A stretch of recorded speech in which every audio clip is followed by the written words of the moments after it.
안녕하세요. 올해 딱 30이 된 여자입니다. 항상 유튜브를 틀어놓고 밥도 먹고 나갈 준비도 하곤 하는데 이렇게 제가 글을 쓰게 되는 날이 올 줄은 상상도 못했네요. 많지 않은 나이지만 사실 저는 이혼녀입니다.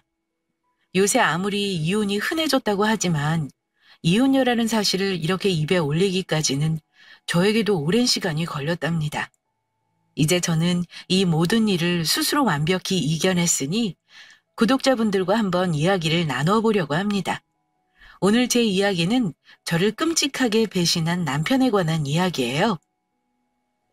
요새 외국에서도 한국에서도 유명한 K-팝이라고 모두 들어보셨을 거라고 생각합니다. 저는 유명한 아이돌들을 관리하는 소속사에서 일을 하고 있어요. 자세히는 말씀드릴 수 없지만 아이돌들이 편하게 활동할 수 있도록 도와주는 전반적인 역할을 한다고 보시면 될 듯합니다. 어릴 때 꿈은 사실 가수였지만 무대 위에서 끼도 없었고 누군가가 저를 바라보기만 해도 빨개지는 제 소심한 성격 탓에 엄두조차 내지 못했죠. 예쁘고 멋진 친구들을 보면 볼수록 정말 아무나 못할 직업 같더라고요. 지금은 무대에서 빛나는 아이돌 친구들을 더 빛나게 만들어주는 제 직업에 굉장히 만족하고 있습니다. 사실 제가 이 직업을 쉽게 가진 건 아니었어요. 저희 부모님의 반대가 있었기 때문인데요. 저희 엄마 아빠는 조부모님의 도움 없이 바닥부터 자수성가로 성공한 사업가세요. 현금을 뿌리고 다니는 엄청난 재벌은 아니지만 평소에도 쪼들리는 것 없이 여유가 항상 있으시고 노후도 크게 걱정 없으십니다. 제가 자세하게 여쭤보지 않아서 잘 모르지만 건물도 조금 있는 걸로 알고 계세요. 제가 어릴 때만 해도 여유 없이 한 달 한 달 버티며 살아오신 것 같은데 참 대단하시다고 생각하고 있고 진심으로 존경스럽답니다. 그런 부모님은 제가 부모님 아래에서 근무하길 바라셨지만 저는 아이돌들을 뒤에서 도와주는 일을 진심으로 하고 싶다고 하니 얼마나 당황스러우셨겠어요? 다만 크게 반대하시지 않으시고 언제든지 그만두고 싶을 땐 그만두라고 힘도 주시고 응원도 해주셨죠. 그렇게 저는 그 일을 계속할 수 있었고 저는 그곳에서 제 남편이 될 사람도 처음으로 만나게 되었답니다. 저는 가수들의 매니저나 코디네이터들의 계약을 도맡아 할 뿐만 아니라 면접도 함께 보곤 했는데 유독 매니저들을 구하기가 힘들었어요. 생각보다 일의 강도가 높은 편이었고 식사도 가수들 스케줄에 맞춰서 대충 때우는 식으로 해야 했거든요. 워라밸이 좋지 않다고 해야 할까요? 연예인과 함께 일한다는 맹목적인 환상을 가지고 일을 시작하면 한 달도 못 가서 금방 그만두기 일쑤였어요. 친절한 가수만 있는 것은 아니었고 연예계라는 게 생각하시는 것보다 뒷이야기도 많은 엄청 복잡한 곳이거든요. 그렇게 저희는 항상 매니저 고용난에 시달려서 급여도 올려보고 조건도 더 좋게 공고를 올렸지만 쉽게 구해지지도 않았고 구해진다 해도 한 달 단위로 사람이 자꾸 바뀌었습니다. 그러다가 어떤 직원의 친구가 한번 일을 해보고 싶다며 소속사를 스스로 찾아와 제가 면접을 보게 됐죠. 준호 씨 잘할 수 있겠어요? 힘든 일도 많고 몸도 마음도 지칠 수도 있을 거예요. 제가 그래도 최대한 옆에서 오래 편하게 일할 수 있도록 도울게요. 안 힘든 일이 어디 있어요? 이렇게 기회 주셔서 감사합니다. 열심히 최선 다해 일하도록 할게요. 인상도 좋고 성실하게 잘한다고 다짐하는 모습이 여타 다른 젊은 친구들과는 달리 책임감도 있는 것 같아 합격을 시키게 되었고 제가 사람 보는 눈이 있는 건지 그 친구는 일을 정말 잘 해내더라고요. 일머리도 좋아서 제가 요구사항을 따로 전달하지 않아도 알아서 척척 해냈고 중요한 가수들도 맡길 수 있을 정도로 믿음직스러운 모습을 많이 보여주었어요. 저희는 퇴근하는 시간이 같아 거의 매일같이 퇴근을 했고 가는 길에 맛있는 고기 냄새가 나면 종종 저녁을 함께하곤 했죠. 그렇게 저희의 감정은 시작되었던 것 같아요. 점점 같이 있는 시간이 빨리 가는 것 같았고 다 먹고 나면 영화까지 함께 보고 가고 싶었고 좀 더 오래 있고 싶었으니까요. 그렇게 저희는 많은 대화도 나누게 되었고 서로 모르던 부분까지 함께 이야기를 나누게 되었어요. 저희는 성격이 비슷해서 남에게 자기 얘기를 하는 편이 아니었는데 서로에게 많이 의지를 하긴 했었나 봐요. 그 친구는 나이는 저와 같았고 들어보니 힘든 생활을 이어온 것 같더라고요. 어머님이 오랫동안 암투병을 하고 계시고 아버님은 연세가 좀 있으신 아직까지도 장거리 트럭 운전을 잘 못 주무시면서 하고 계시다고 하더라고요. 그래서 어렸을 적부터 생계를 도우려고 공사장 일도 했고 가리지 않고 공장 일을 해왔다고 하더군요. 참 대단하다고 생각하면서 힘들었겠다고 전 위로도 해주었죠. 준호야, 참 힘들었겠다. 그래도 너가 밝은 모습으로 잘 지내고 있는 것 같아서 대견하네. 내가 도울 일은 없을까? 없어. 난 내가 우리 집안 일으킬 거야. 그래서 우리 엄마 빨리 다 고쳐주고 싶고 아빠도 일 그만두게 하고 싶어. 그게 내가 돈을 악착같이 모으는 이유야. 정말 대단하다. 너 그럼 주말에도 일하는 거야? 휴가 있는 날은 연락이 아예 안 된다던데? 응, 하루 일하러 나갈 때도 있고 사실 봉사활동을 제일 많이 해. 살다 보니 나만 살기 힘든 게 아니더라고. 더 힘든 친구들도 많아. 준호는 쉬는 날에는 봉사활동도 한다고 했고 세상에 이런 천사가 있을까 싶을 정도였어요. 순한 남자가 이상형이었던 저는 그날 그 친구에게 완전히 반해버리게 되었고 부끄럽지만 저의 주도로 연애는 시작하게 되었습니다. 남자친구는 정말 보이는 모습 그대로 착실하게 열심히 사는 청년이었어요. 저에게 결혼 자금도 차곡차곡 모아보자고 하기도 하고 남자인 친구들에게서 한 번도 보지 못한 용돈 기입장을 쓰는 모습도 봤으니까요. 그렇게 2년여간 연애를 하고 있던 어느 날 남자친구는 조심스럽게 저에게 이야기를 꺼내더라고요. 수영아, 나 정말 너랑 결혼하고 싶어. 너 같은 여자를 절대 다시 만날 수 없을 걸 알고 있어서 더 그런 걸 수도 있어. 근데 현실의 벽이라는 게 너무 높네. 어떤 것부터 먼저 해야 할지도 모르겠고 어떻게 너에게 책임감 있는 모습을 보여줘야 할지도 모르겠어. 꼭 결혼하고 싶은데 내 상황이 안 되니 계속 답답하고 조급해지고 그래서 조금 힘이 드는 게 사실이야. 그 순간 저는 남자로서 꺼내기 힘든 말을 꺼내준 남자친구에게 참 고마웠어요. 자존심 때문에라도 말하기 힘들었을 텐데 그만큼 절 사랑하는구나 생각도 했고요. 그때 드는 생각은 이 남자면 정말 좋겠다. 내가 집을 해야겠다는 생각이었어요. 저는 모은 돈도 있었고 여유 있는 부모님도 있었거든요. 부모님께서는 항상 제가 좋아하는 남자를 만나라고 말씀하셨고 항상 집을 해주고 싶다는 말씀도 하셨었거든요. 준호야, 그게 뭐가 문제야. 결혼하고 싶다고 먼저 그렇게 말해줘서 고마워. 현실의 벽 당연히 높지. 근데 내가 조금이라도 도와줄 수 있을 것 같아. 집은 내가 해갈게. 걱정하지 마. 그냥 너가 모은 돈만 말해주고 우리 잘 살아보자. 그렇게 저희는 친정에서 해주는 집을 가지고 시작하기로 했고 저희 부모님께서도 크게 반대하지는 않으셨어요. 충분히 외동딸이라 반대하셨을 수 있는 부분에도 저희 부모님은 절 믿어주셨죠. 그 부분이 지금 글을 쓰고 있는 지금의 생각이 나네요. 나머지 혼수나 나머지 등등은 남자친구도 함께 비용을 대게 되었고 물질적인 건 저에게 그다지 중요하지 않았어요. 준호는 제 정신적인 행복을 채워주는 사람이었으니까요. 남자친구도 항상 감사해 했고 친정에 더욱 잘해야겠다고 항상 말했죠. 이 사람이라면 정말 그럴 거라고 생각했어요. 어리석게도요. 결혼하기 전 시댁에 가서 인사를 드릴 때에도 시부모님은 항상 과분한 며느리가 들어왔다며 저를 기쁘게 맞아주셨어요. 아이고, 우리 며느리 애기 왔네. 우리 아들 만나줘서도 고마워. 저놈이 누굴 만나서 장가를 가려나 했는데 이렇게 예쁜 며느리를 데리고 올 줄은 꿈에도 몰랐지 뭐야. 이제 앞으로 더 잘해드려야죠.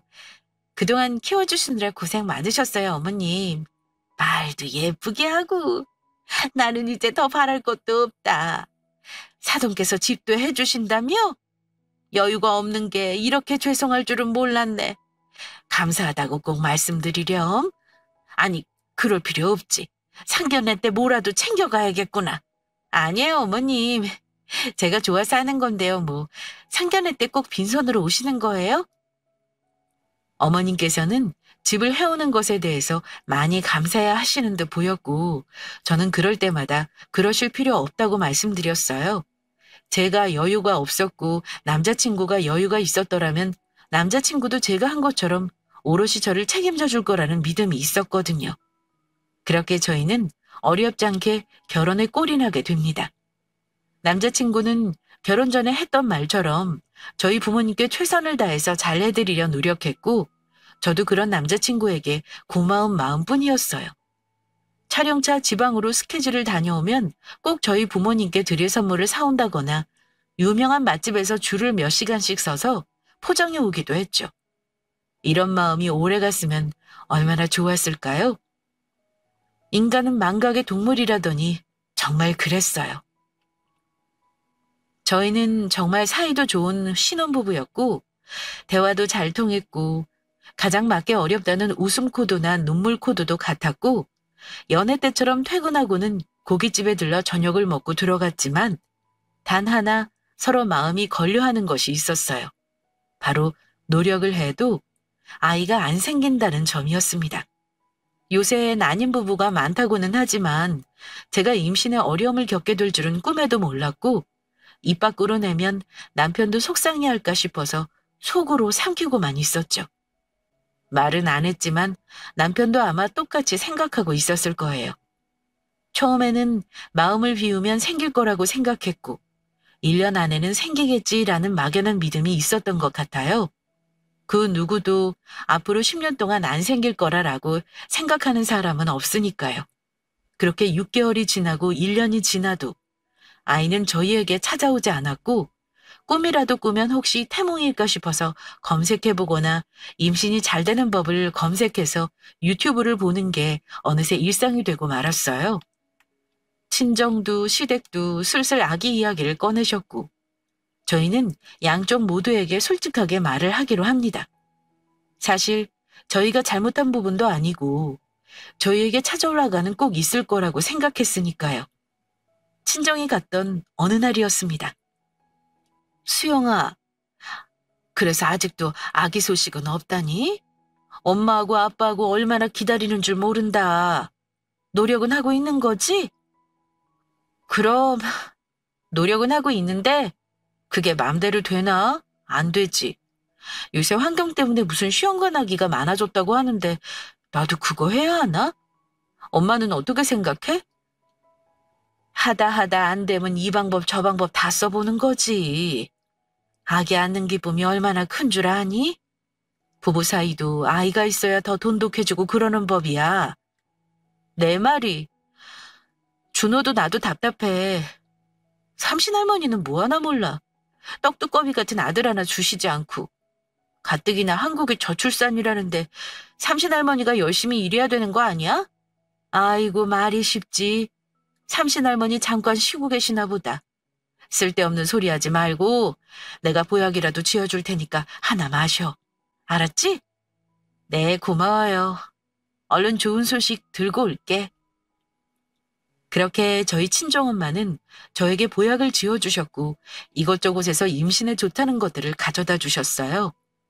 시댁에서도 이 소식을 들었는지 갑자기 부적도 쥐어주셨고 힘들만 안 된다고 하시면서 음식도 해다 주셨고요. 저는 친정부모님, 시부모님 모두 기다려주고 계신데 기대에 부응하지 못한 것 같아서 조금 아쉽다 정도의 마음이었는데 남편은 엄청난 부담감을 안고 있었나 보더라고요. 그 이후로도 아기가 찾아오지 않으니 남편은 슬슬 짜증을 내기 시작하는 게 아니겠어요?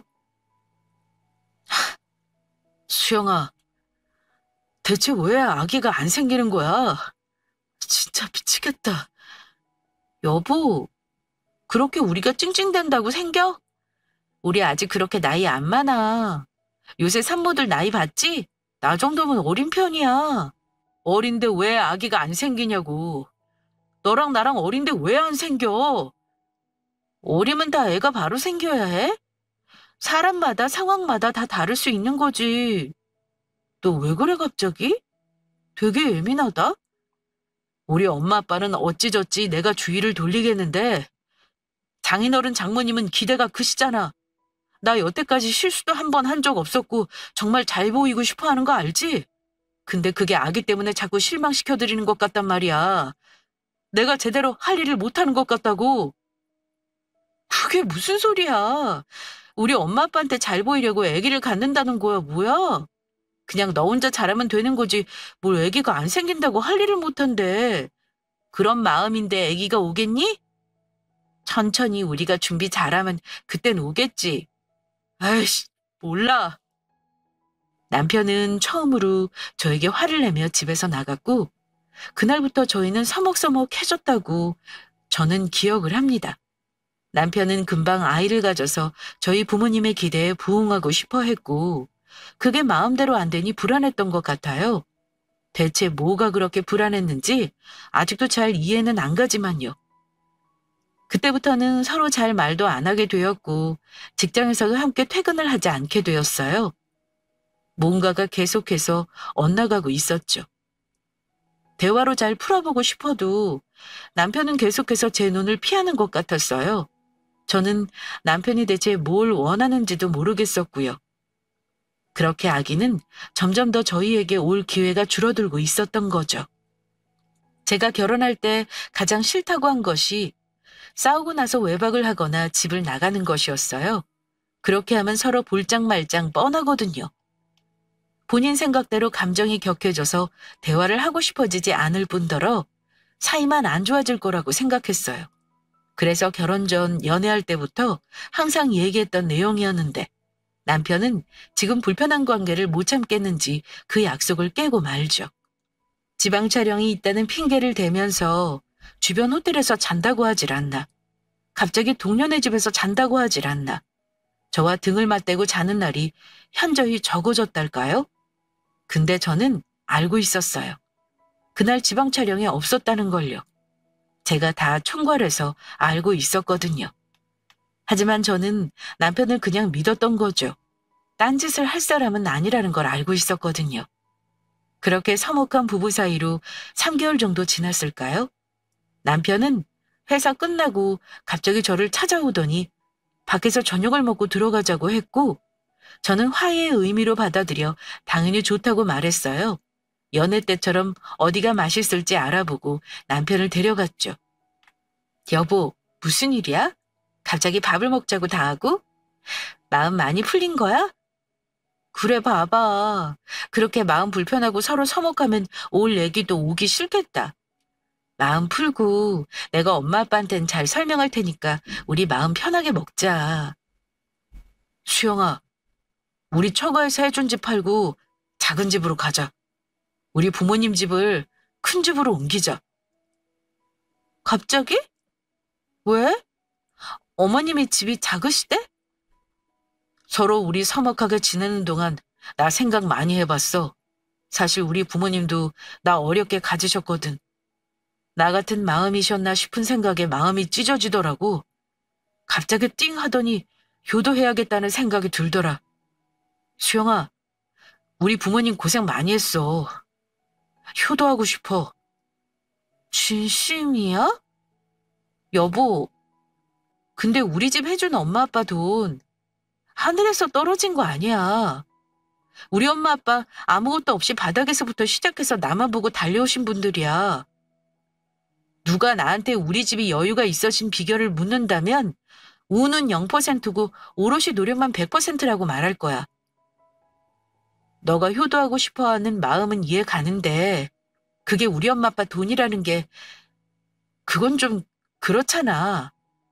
지금 내가 내놓을 만한 게 우리 집이잖아. 당장 해드리고 싶어. 그리고 우리 애기도 안 생기잖아. 애기 생길 거 생각해서 좀 여유 있는 집으로 한 건데 말이야. 나 좀 믿어주면 안 될까? 충분히 말한 것 같은데 잘 못 알아듣네? 효도해. 해도 되는데 너가 투잡을 뛰고 쓰리잡을 뛰면서 하는 게 진정한 효도 아니야? 그게 진짜 감사함을 갚는 거지. 나도 도와줄 의향이 있어. 결혼을 했으니 우리 부모님과 다름없다고 지금까지 생각해오고 있으니까. 그래서 집도 우리 집이 부담한다고 한 건데 너가 아기까지 언급하면서 이렇게 말하니까 좀 당황스럽다. 그래, 당황스러울 수 있어. 근데 한번 잘 생각해봐. 내 말이 그렇게 틀린 말도 아닐 거야. 남편은 갑자기 친정에서 해준 집을 팔고는 작은 집으로 이사 가자고 하면서 시댁에 효도를 하고 싶다고 말하는 게 아니겠어요? 저도 효도를 하는 건 정말 반대하지 않아요. 용돈도 여태까지 똑같이 드렸고 오히려 시댁에 더 챙겨드렸으면 챙겨드렸지 덜한 건 없었어요. 저도 고생하신 만큼 챙겨드리고 싶었거든요. 다만 당당한 요구에 저는 정말 당황스러웠고 저희 부모님 돈으로 효도를 한다는 것도 이해가 안 가더라고요. 저에게 어떻게 할지 잘 생각해 보라고 했지만 저는 확실했어요. 그건 아니라는 걸요. 그렇게 저는 이런 대화가 나올 때마다 반대를 했고 더 이상은 안 된다며 못을 박았고 남편은 또 집을 나가서는 밖에서 밤을 새고 돌아오기 일쑤였어요. 정말 마음에 들지 않았죠. 화가 난다고 제가 싫어하는 외박을 한다든지 갑자기 결혼하고 나서 효도를 하고 싶어하는 모습도 말이에요. 그러던 어느 날 남편과 제 차가 각각 2대였는데 갑자기 제 차가 펑크가 난 게 아니겠어요? 당장 외근을 나가야 하는데 정말 곤란한 상황이었고 남편에게 저는 차를 잠깐 쓰겠다고 말했어요. 남편은 흔쾌히 알겠다고 했죠. 그때 제가 차를 안 탔으면 어떻게 되었을까요? 남편 차를 탄 건 정말 오랜만이었어요. 제 차만 타느라고 남편 차는 거의 타지도 못했거든요. 타자마자 담배 냄새가 확 났고 저는 그때까지만 해도 그래 마음 많이 상했네 담배도 이렇게 많이 피다니 라고 생각을 했죠. 뒷좌석을 보니 엉망진창으로 짐이 많이 있었고 눈에 들어오는 서류들이 있었어요. 바로 부동산 명함들과 홍보물들이었죠. 남편이 부동산에 갈 일은 아무리 생각해도 없었고 저는 점점 의아해지기 시작했어요. 지역도 인천부터 경기까지 정말 다양했거든요. 어디서 이 많은 명함들을 받은 건지 도저히 이해가 가지 않더라고요. 분명히 저는 저희 엄마 아빠들은 효도할 생각을 하지 말라고 분명히 말을 했는데 남편은 고집을 부리면서 알아본 것 같더라고요. 짜증이 났지만 남편이 할 수 있는 건 없었으니 우선 넘어가기로 했죠. 이야기를 꺼내면 또 저를 설득하고자 부동산에서 본 아파트 이야기를 꺼낼까봐 저는 그냥 얘기하고 싶지 않은 마음에 넘기게 된 거예요. 그날은 그냥 넘어갔지만 계속 곱씹어서 생각할수록 너무 화가 났어요. 내 의견은 아예 무시한 건가? 제정신인 건가? 우리 엄마 아빠 집으로 누구 집을 받고? 이런 생각들로 가득 차서 남편이 미운 지경에 와버렸죠. 누워서 생각하는 동안 저는 그날 부동산 명함들만 봤지 다른 홍보물들은 보지 못한 것 같아서 다시 한번 차를 빌려야겠다고 말했어요. 준호야, 나 차 좀 한 번 더 빌릴게. 계속 외근이 생기는데 수리가 좀 오래 걸린다네? 미리미리 좀 물어보지 얼마나 걸리냐고. 넌 일처리가 항상 그렇더라. 내가 예상이나 했어. 생각보다 오래 걸리는 거지. 아무튼 좀 빌릴게. 그렇게 저는 남편 차에 타게 됐고 뒷좌석에서 보이는 부동산 명함들을 모두 사진 찍어두기 시작했어요. 어디다 쓸지 모르니까요. 명함을 받았다는 건 우선 그 부동산 업자를 만나긴 했다는 말이겠죠? 그리고선 서류들을 살펴보니 모두 인천에 있는 아파트들이었어요. 저희는 서울에 살고 있었거든요. 그 순간 보조석에서 눈에 띄는 것이 하나 있었어요. 바로 여자 머리끈이요. 그 머리끈을 보자마자 심장이 쿵 떨어지더니 제발 내 것이길 속으로 얼마나 바랬는지 몰라요. 하지만 전 보라색 머리끈이 없었고 그리고 저런 털 머리끈은 더더욱 없었어요. 그렇게 저는 차의 모든 문을 열고는 꼼꼼히 더 살펴보기 시작했어요. 뭔가가 더 나올 것 같았거든요. 질문을 해놓고도 대답을 듣기 싫은 질문이 있고 열심히 찾고 있으면서도 나오지 않기를 바라는 마음이 있잖아요. 딱 그랬어요. 뭔가가 나오면 전 더 이상 남편을 용서할 수 없을 것 같았거든요. 30분을 거기서 꼼꼼히 찾아보고 있었을까요? 차 바닥에서는 지방 촬영을 간다고 거짓말을 하고서는 카페를 간 건지 강화도 카페 영수증이 떡하니 있었고, 더 가관인 건 포인트 적립 이름도 남편이 아니었고요. 시동을 걸어서 블루투스 연결된 기기를 확인해 보니 여자 이름의 핸드폰이 나오더군요. 이뿐만 아니고 뒷좌석 앞주머니에는 브랜드 귀걸이 한쪽에 나왔습니다. 제가 한 번도 가진 적 없는 브랜드로요. 여자 이름이 눈에 익은 것 같아 저는 회사 직원 명단을 살펴보니 코디네이터 중 한 명이더라고요. 매니저와 코디네이터가 눈이 잘 맞는다는 건 알고 있었지만 정말 말 그대로 세상이 무너지는 것 같더군요. 제 남편이 바람을 피고 있었다니요. 이렇게 증거가 다 돌아다니고 있는 차를 빌려주는 건 또 무슨 생각이었을까요? 드라마처럼 믿기지 않는 상황에 저는 일도 하지 못하고 가만히 조수석에 한참을 앉아서 생각을 정리했습니다. 우리가 서먹해진 건 아기가 안 생겨서였는데 혹시 이렇게 되려고 아기가 오지 않은 건 아닐까? 내가 집을 팔고 시댁집을 넓혀주었다면 바람나지 않았을까? 언제부터 바람을 폈을까? 생각이 꼬리에 꼬리를 물고 이어졌어요. 정말 괴롭더라고요. 주먹도 꽉 쥐어줄 정도로 화가 많이 나기도 했고요. 어떻게 해야 할까 하다가 저는 상간녀 소송도 진행하면서 이혼을 하기로 마음먹었어요. 도저히 못 살 것 같았거든요. 그날 저녁 저는 마음을 다스리고는 남편에게 한번 물어봐야겠다고 생각했어요. 여보, 요새 일은 어때? 힘든 건 없어? 관리팀에서 뭐 해줄 건 없고? 뭐 똑같지. 갑자기 왜? 그냥 코디네이터들이랑은 잘 지내? 갑자기 궁금하네. 매니저랑 시간도 많이 겹치고 항상 같이 다녀야 하잖아. 사이가 안 좋으면 곤란하지. 안 그래? 그 순간 남편 얼굴은 사색이 되는 걸 전 보았어요.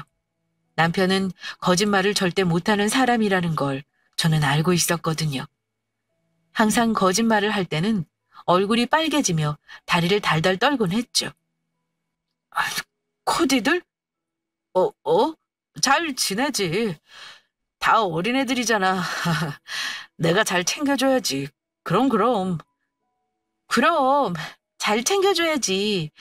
일로나 잘 챙겨줘. 괜히 뒤로 챙겨주지 말고 오해해. 남편은 서둘러 그 자리를 떠났고 저는 떠나는 뒷모습을 한참을 식탁에 앉아서 바라봤어요. 당황해서 도망가는 저 뒷모습을 보는 게 얼마나 괴로운지. 저는 그 코디네이터와 바람이 났다고 확신했고 부동산도 상간녀와 함께 갔을 거라고 확신했어요. 항상 그런 곳은 혼자 못 다니는 사람이었거든요. 저는 부동산은 대체 왜 갔는지 궁금해서 그 다음날 전화를 해야겠다고 생각했어요. 혼자 집을 나가려는 건지 그 상간녀하고 살림을 차리려는 건지 알 길이 없었죠. 아기가 왜 안 생겼지라고 자책을 했다가 내가 남편에게 뭘 못해줬지라고 고민을 하다가 그렇게 고통의 밤이 지나갔어요. 저는 항상 일에 미쳐서 워커홀릭이라는 말을 들어오던 사람이었어서 이렇게 정신이 나가 있는 모습을 처음 봤다는 직원들의 농담에도 저는 웃을 수가 없었죠. 그리고 저는 어제 부동산 명함을 찍은 사진을 열어 그곳으로 전화를 걸었죠. 마치 제가 그 상간녀인 것처럼 말이에요. 안녕하세요, 사장님. 그때 남자분이랑 집 보러 갔었던 기억나세요? 그 하얀색 SUV 타고 있었는데 기억나실까 모르겠어요. 네네. 연락 주신다더니 빨리 주셨네요. 어떤 집으로 하시게요? 결정하셨어요? 준호 씨 여자친구분 희진 씨 맞으시죠? 네, 맞아요. 제가 마지막에 본 집이 기억이 잘 안 나서 다시 한번 검색해 보려고 하는데 혹시 그 집 이름 좀 말씀해 주실 수 있나요? 23평 말하는 거죠? 네네, 맞아요. 그 집 알려주시면 돼요. 그거 이름이랑 주소 문자랑 보내드릴게요. 아유, 어떻게 그 집은 팔았어요? 남자분 지금 살고 있는 집이요. 그 집 팔고 작은 집 옮긴 다음에 남은 돈으로 새 집 알아보고 계셨던 거잖아요. 얼마나 두 분이서 잘 어울렸는지 저희 부부도 계속 얘기했다니까요. 두 분이서 선남선녀라고요. 빨리 합치시는 게 좋아요. 인생 살아보니 오히려 합치니 일이 잘 풀릴 때도 있더라고요. 말씀 감사해요. 남자친구한테도 꼭 전해줄게요. 곧 저희 결정해서 남자친구한테 연락드리려고 말해두겠습니다. 수고하세요. 그렇게 전화를 끊고 난 뒤 저는 얼마나 울었는지 모르겠어요. 제 예상이 모두 맞았던 거였죠. 부동산 사장님이 말한 희진이는 함께 일하는 그 코디네이터가 맞았고 두 명이 같이 부동산에 가서 집을 알아본 것도 맞았더라고요. 친정에서 해준 집 팔고 작은 집으로 가자는 남편은 알고 보니 중간에서 재산을 빼돌리고 새로 둘이 지낼 공간을 구하려고 했던 거였어요. 어떻게 그럴 수가 있었을까요? 처음엔 집을 해주시는 게 믿기지가 않다며 평생 친정에 잘하겠다고 했으면서 알고 보니 거짓말이나 살살 치면서 바람을 피고 있었다니. 제가 어떻게 했어야 할까요? 제가 뭘 그렇게 잘못한 거였을까요? 남편은 제가 어제 코디네이터에 대해서 물어봐서 그런지 슬슬 제 눈치를 보기 바빴고 회사에서도 저와 함께 퇴근을 하려고 하더라고요. 이제 와서요. 저는 그런 모습이 너무 역겨웠고 남편한테 말해야겠다고 생각했어요. 집에 오자마자 전 따귀를 때리면서 말을 했죠. 너 희진이랑 언제부터야? 너가 어떻게 알아? 어떻게 알긴. 대놓고 광고를 하고 다녔더만. 사람 농락하니까 좋니? 세상에서 제일 추접스러운 게 바람피는 놈이야. 결혼할 때 다짐했던 건 다 무시하고 너 좋은 대로만 마음 가는 대로 흘러가는 동물이랑 다를 건 뭐니? 그게 아니고 그러려고 그랬던 건 아니고 그냥 집에서 나가. 그러면 깔끔하겠다. 웃기지도 않아서 정말. 뭐? 우리 집을 팔고 시댁집을 넓혀드려? 참, 진짜 너 부모 파는 거 창피하지도 않았니? 둘이 살림 차리려고 감히 우리 집을 팔려고 들어? 내가 눈 시퍼렇게 뜨고 있는데 시댁집은 어떻게 바꿔드리려고 한 거야? 생각은 하고 살아? 뒷감당을 어떻게 해야 할지 고민을 하긴 해? 왜 또 부모님께 부탁해서 넓은 곳에 이사 간 척 연기해달라고 부탁했을까? 가증스럽다 너. 이쯤 되면 일부러 우리 집 재산 보고 결혼한 것 같다. 왜 애가 안 생기는지도 알겠어. 너 같은 걸 아빠라고 부르고 싶겠니? 그냥 집에서 나가. 나가면 돼. 우리 부모님 집 바꿔드리려고 했던 건 정말 진심이었어. 항상 마음 아파했었거든. 그건 오해하지 말아줘. 오해? 뭔 오해? 둘이 부동산 다니면서 집 보고 다녔잖아. 신혼집이라도 차리려고? 내가 모를 줄 아니? 너 없는 사이에 부동산이란 부동산은 다 전화해놓고 녹음 파일도 다 있어. 전화하자마자 희진이 얘기 나오더라? 둘이 얼른 결혼하라던데 선남선녀라고. 아파트 이름도 다 들었어. 딱 신혼부부 기본 평수인 20대 초반 평수 알아보고 다녔더라? 이제 우리 엄마 아빠 도움받을 생각하지도 말고 카드 정지 시킬 테니 나한테 용돈 받을 생각도 하지 말고 알아서 잘해봐. 너 능력 좋다고 하고 걔 꼬셨을 거 아니야. 그렇게 남편은 소스라치게 놀라며 반성하는 표정을 하고는 방으로 들어가서 나오지 않더라고요. 그 방을 통째로 버려버리고 싶었지만 이 악물고 참았어요. 저는 이혼할 준비가 다 되어 있었거든요. 그 다음날 저는 상간녀도 찾아가서 물어봐야겠다고 생각했어요. 결혼한 걸 모르지 않았을 텐데 왜 바람을 피웠는지 궁금했거든요. 희진아, 나 그냥 단도직입적으로 물어볼게. 돌려 말을 필요 없을 것 같아서. 나 준호랑 결혼한 거 알고 있었지. 근데 왜 바람 폈어? 네? 그게 무슨 소문을 듣고 오신 건지 모르겠는데. 아, 어제 우리 남편이랑 전화 안 했니? 내가 어제 남편한테 다 말했는데 부동산에도 다 전화했다고. 너 귀걸이 한 짝도 거기에서 나왔고 블루투스도 다 연결되어 있었어. 부동산도 같이 다녔잖아. 신혼집 알아봐야 하니까. 더 말하기 입 아프고 왜 바람 폈어? 그래요.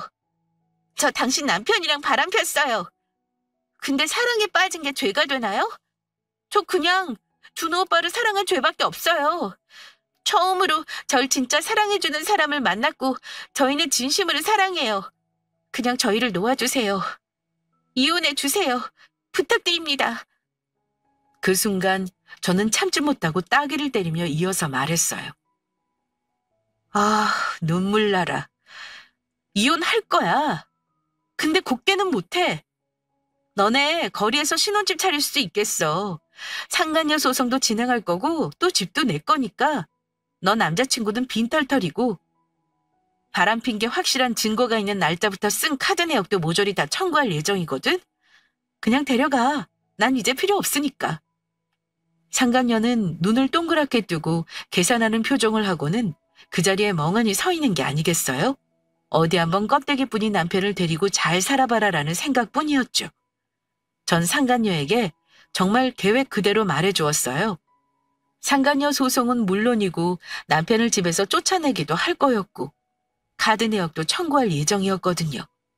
그렇게 저는 소송을 진행했고 전화 녹음 파일과 다양한 증거들로 저는 소송에서 손쉽게 승소를 하였습니다. 남편은 이미 집에서 쫓겨난지라 마지막 인사고 뭐고 없었고 몇 년간의 저희의 연애와 사랑이 그냥 한순간에 끝나버린 거죠. 참 허무하더군요. 이렇게 질 거였으면서 왜 그런 잘못을 했을까 한심해 보이기도 했고요. 제가 자주 반차를 내고 연차를 내자 주변 사람들은 이유를 물어보기 시작했고 저는 거리낌 없이 사실을 말하고 다녔어요. 남편이 코디 희진이하고 바람이 나서 이혼 소송하느라 늦었어요 라고요. 제가 명예훼손으로 신고를 당하든 말든 상관없었어요. 그깟 벌금이야 내면 되는 거죠. 그렇게 소속사에는 소문이 파다하게 나게 되었고 연예인들에게도 소문이 났는지 남편과 상간녀는 거의 왕따 아닌 왕따를 당했다고 해요. 그때까지만 해도 그런가 보다 했는데 전 남편에게서부터 저에게 전화가 오더군요. 수영아, 정말 미안해. 제발 한 번만 용서해주라. 나 정말 아무것도 없어. 내가 정말 실수한 거 뼈저리게 후회하고 있어. 우리 처음으로 돌아갈 수 없을까? 나 일도 그만두고 할 거 없고 희진이도 나 떠난 지 오래야. 내가 빈털털이라면서 소리를 지르더라. 내가 정말 조강지쳐 두고 딴 생각을 하는 게 아니었는데 벌 받네 정말. 내가 어떻게 하면 될까? 제발. 어떻게 하긴 뭘 어떻게? 그냥 조용히 연락하지 마. 어디서 죽든 살든 마음대로 해. 너네 엄마 아빠가 불쌍하지도 않니? 어머님은 암투병하고 계셨고 아버님은 지금도 장거리 운전하고 계실 텐데 너는 뒤에서 돈 빼돌릴 작정이나 하고 있었으니 걔랑 영원한 사랑일 거라고 생각했어? 눈이 멀었었나 보다. 다신 연락하지 마. 나 잘 지내고 있으니까. 그렇게 몇 번 저희 집에 찾아와서 비는 남편을 저는 항상 경찰에 신고했고 접근 금지 요청도 한 뒤에야 저는 마음을 좀 놓을 수 있었어요. 왜 그렇게 구질구질하게 구는지 정말 화도 안 나더군요. 지금도 전 남편은 뼈저리게 가슴 깊이 후회한다고 하지만 앞으로 더 후회할 날이 많을 거라고 생각하고 있어요. 세상은 차갑고 냉정하니까요. 제가 정도 많은 사람이라 시부모님이 이래저래 걱정되긴 하지만 남편을 전 다신 용서하지 못할 것 같았어요.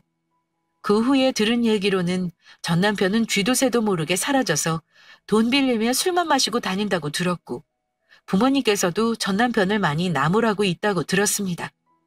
부모님 가슴에 대못을 받고는 못질을 더하고 있는 모양새라고 생각했죠. 상간녀 또한 빈털터리가 된 껍데기를 가져갈 일 없었고 소송에서 패소하자마자 떠났다고 들었습니다. 소문이 나서 회사를 그만두게 되었고 업계가 워낙 작은지라 다른 곳에 취업을 하지도 못하고 있다고 합니다. 현재 저는 똑같은 회사에서 열심히 가수들을 관리해주고 있고 재밌게 일을 하고 있어요. 100세 인생에서 몇 년은 정말 아무것도 아니니 한순간의 꿈이었다고 생각할까 봐요. 오늘 제 얘기는 여기까지였습니다. 이야기 들어주신 모든 분들께 감사하다고 말씀드리고 싶네요. 오늘도 좋은 하루 되시길 바랍니다.